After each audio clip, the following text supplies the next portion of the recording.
好的，各位现在看到的是来自提瓦特地理的这个深渊实录啊，第二期的这个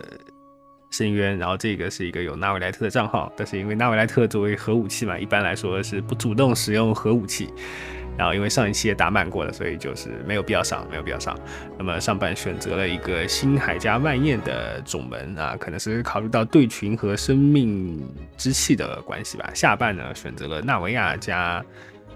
香菱、雷神还有老登的组合啊，这个组合也是非常的抽象吧，我觉得。其实中间好像没有什么逻辑可言啊，但是考虑到这个深渊的排布啊，我觉得出这几个角色呢，是可以一打的。那么上半第一间呢，都是一些老朋友了，是吧？就老面孔了，大家知根知底啊，什么套路什么的都很熟悉。主要就是防一手这个细菌原体的狂暴，因为它这个高频的攻击是非常容易秒人的啊。虽然说有星海，但它这个火力太过集中了嘛。但是呢，对于我们已经这个成功攻略的这一期的玩家来说，应该是造不成什么太大的影响。然后我这个队伍本身呢，哎呀，它也没有什么值得夸耀的地方，但是我就觉得它的这个伤害构成非常的健康，是吧？你看它有风元素、水元素、草元素、雷元素，还有物理伤害啊，非常健康。那我们大概上半的第一波呢，花了50秒左右的时间啊，就解决了。也不能说非常的快吧，但是我觉得作为一个摆烂玩家，我非常的满意。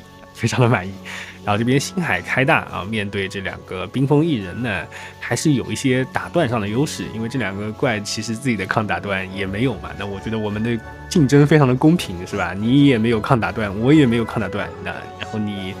针对生命值，进行一个怎么说呢？威胁是吧？然后我就选择用星海来化解这种威胁。我们是非常公平的竞争啊，跟原魔之间是非常公平的竞争。然后这两个原魔因为这个本身的韧性比较弱，所以通过星海和97人的感电，再加上万叶的吸一吸，还是可以给他们成功的去打出摔伤的啊。只不过这个需要一些小操作。反正我是不太打得出来，打出来呢，攻略的时间就比较快啊。在我尝试的几次中呢，最快的一次大概只要8分20几秒就能打完了。那这一次呢，打到了8分钟，但是这个时间也是比上一期的灵人表现要相对好一点啊，快了6秒钟。那么来到下半以后呢，可以看见下半也是一个连滚键盘的阵容啊。依次开大之后呢，就可以进行输出了。那么考虑到纳维亚本身它这个吸收弹片也是有一定间隔时间的啊，我也不知道这个间隔时间可能可以给雷神利用起来吧。反正这个阵容呢是我第一次体验，然后在实战中就发生了很多意外，比如说像这个鸡哥非常聪明的逃开了锅巴的这个喷火范围啊，看破了我想要用锅巴和雷神打一些超载的小心思啊，他连这点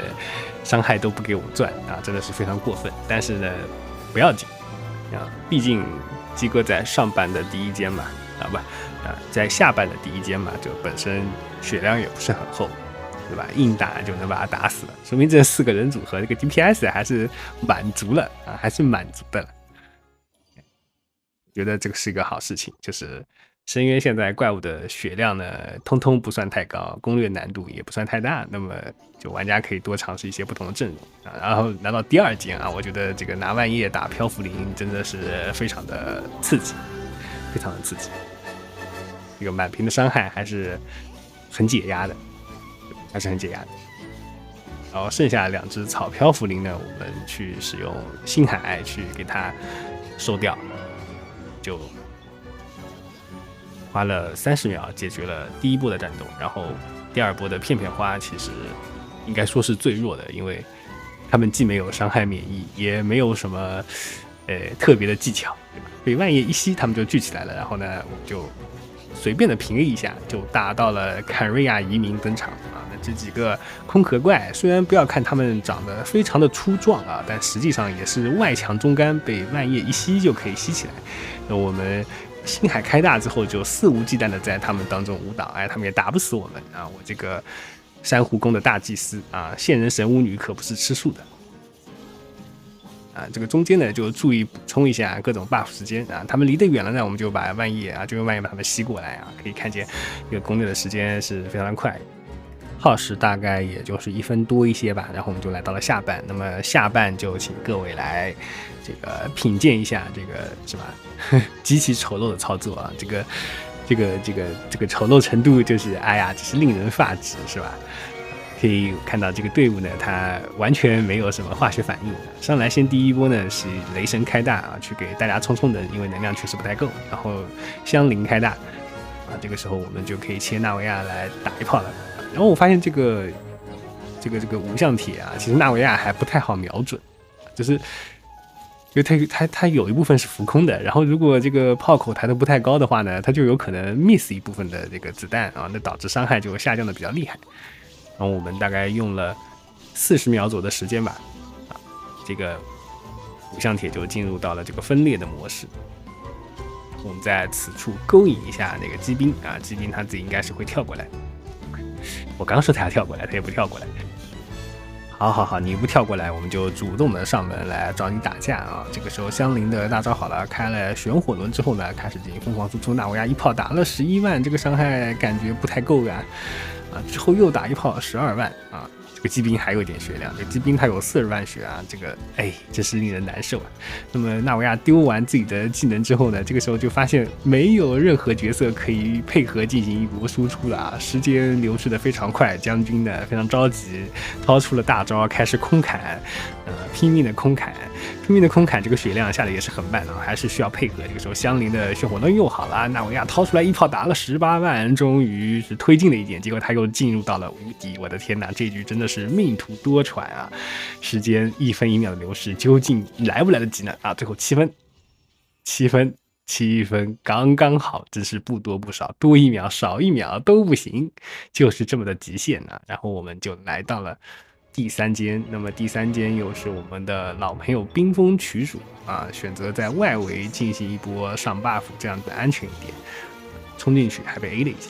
啊，半夜选择开大吸一下，空中被冰刃打了2下，有点疼。落到地上以后呢，开始输出啊。这2个原模好像也没有什么可多说的吧。我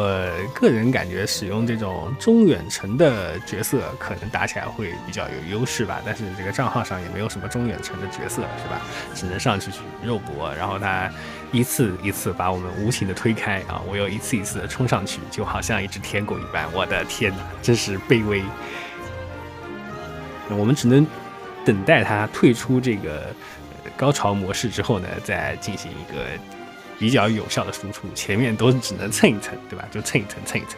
啊！现在他们解除了这个高潮模式啊，又开始2人共舞，那么就进入到了我们比较高效的输出阶段啊。这个时候万叶开大，97人也开大啊，星海继续开大啊，对这2个冰封曲主展开了疯狂的进攻啊！他们呢，这个因为之前消耗了过分的能量，所以在面对我的疯狂进攻下，只能进行优雅的舞蹈，争取死的稍微好看一些。那时间呢流逝的非常快啊，1分1秒也已经来到了8分半左右的时间啊，又是差不多压线通过。那就说明这个队伍呢，它最适合的环境应该是第2间这种就是对群的环境。对单的时候表现就不是很突出。那么下半最后一间啊，我传这个队伍就是为了这最后一间。可以看到啊，不管是钟离的破盾，还是雷电将军配合香菱的这个转圈圈呐，都是非常高效的破盾手段啊。纳维亚这个天降炮弹其实也是一种非常高效的破盾手段，所以这个小圆模的盾啊，对我来说不能造成影响，但它的伤害还是非常充足的啊。我雷电将军虽然有绝对的霸体，但是在地震波面前呢，我还是得乖乖的起跳，不然我就会被他打死了。在破盾上，我发现其实这个队伍在破盾上还是比较冗余的，因为好像只需要钟离来一个天动万象和安如磐石就把这个盾给破掉啊，其他的角色就其实可以换成别的阵容，就不需要这么梭哈。但是这么梭哈也有这么梭哈的好处啊，可以看到最后一间应该说是这支队伍表现最出色的，因为其他两间呢都差不多花了7分钟啊压线通过，那这一间啊反而啊7分钟呢还能剩下10几秒，说明啊针对还是有效果的。好的，那么这一期的这个深渊呢就打完了，呵呵呵呵。